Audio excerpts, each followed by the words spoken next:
I'm going to share with you the most important habit that you could ever learn in your life. And no, it's not something like meditate, exercise, or get up early. This is something that I have not heard anyone talk about. And I'm going to tell you what it is by sharing with you a quick 2-minute story.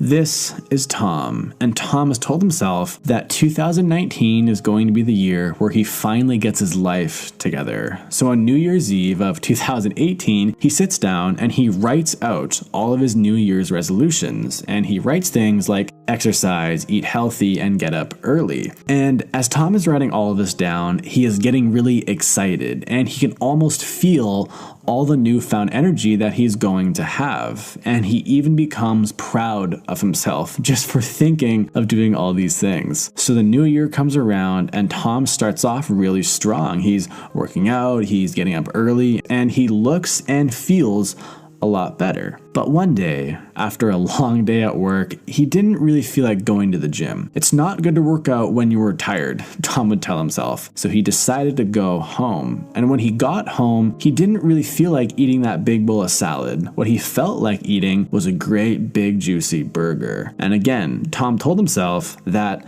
you know what? I've been working really hard over the past few weeks. I deserve a day off. And that's exactly what he took for himself.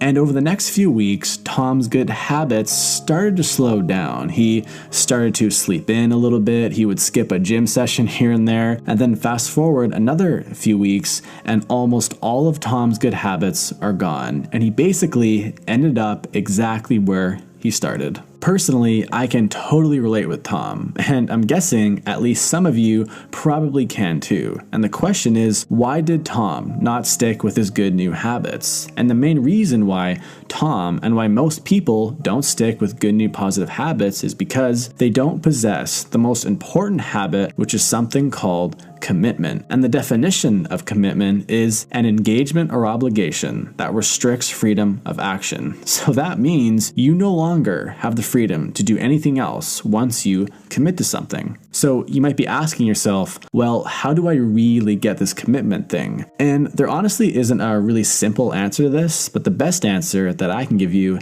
is that you have to just think long and hard about what you are committing to. I'll give you an example. Let's say you currently lift weights 2 times per month, and you tell yourself that you want to start to work out more. Most people in this situation will say, I am going to go to the gym 3 times per week from now on. Now, this may not seem like a ton, but this is actually a 600% increase from going to the gym 2 times per month to 12 times per month. And it's this drastic change that makes it really hard to stay committed. So this is what I would recommend. Instead of going to the gym 3 times per week, try going to the gym once every week for the next 3 months. And then once that becomes easy and it feels like it's just a part of your normal day life, like brushing your teeth, then go to the gym 2 times per week and then do that for 3 months, then 3 times and 4 times and so on and so forth. And I would also recommend just focusing on one new habit at a time. You can try doing a few at a time, but usually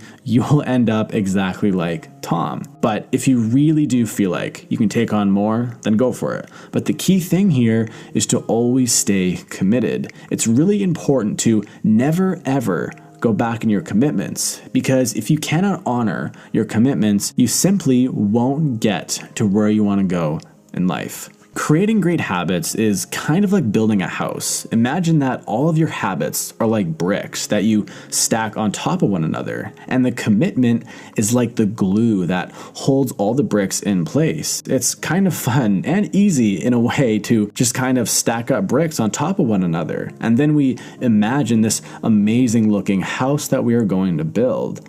But without the glue, without the cement, that house will inevitably fall, and you will probably end up exactly where you left off. And this is something that I personally have done so many times in my past. So take your time and be precise with every single brick, and eventually you will build that amazing looking house that will withstand a lifetime. Check out my last video about the real truth about success, and I'll see you there.